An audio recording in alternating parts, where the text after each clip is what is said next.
And for some parents, having their kids go back to school for even 2 or 3 weeks would make a huge difference. While the Premier isn't being clear as to when this is going to happen, one mom says her son with special needs is falling behind and needs to go back to the actual classroom. Sam, write dot 75, please. Okay, write dot 75. This Scarborough mom is working full-time with 2 elementary school-age children at home. Her husband is an essential worker. The big challenge is trying to teach her son, who has autism. Sam is in grade 4 and is normally in a regular classroom where he does well. At home, not so much. Okay, you're going to add everything that's on your whiteboard. He gets his one-to-one time with his educational assistants. He has 2 of them. But I need to be there with him to make sure he actually does the tasks that they ask him, because he's not able to focus on the computer. Creary's older son Isaac, who is in grade 6, is able to keep up with his assignments, but she says he too is struggling due to the lack of physical exercise.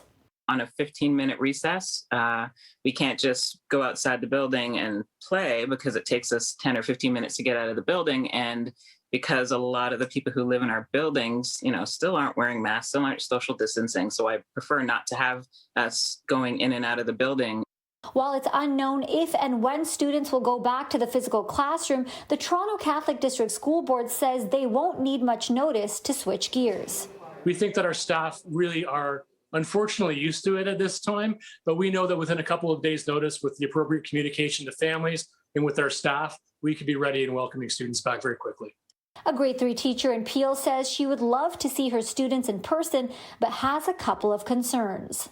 I would just want some advance notice. I would hate to find out on a Friday afternoon that we're going back on Monday. My classroom is on the 2nd story. There is no air conditioning, and we will be masked and shielded and no fans. So that would be one of our concerns. Creary says in addition to getting a bit of a break from the very hectic schedule at home for the past few weeks, it would be good for the kids to see their friends again and learn where they do best. They really need to be back, at least for a little while, before they're on a 2-month break where, then we have to, be home again for 2 whole months during the pandemic. We reached out to the Toronto District School Board as well as the Peel District School Board, and both say they would need a few days' notice in order to get everyone back into the actual classroom.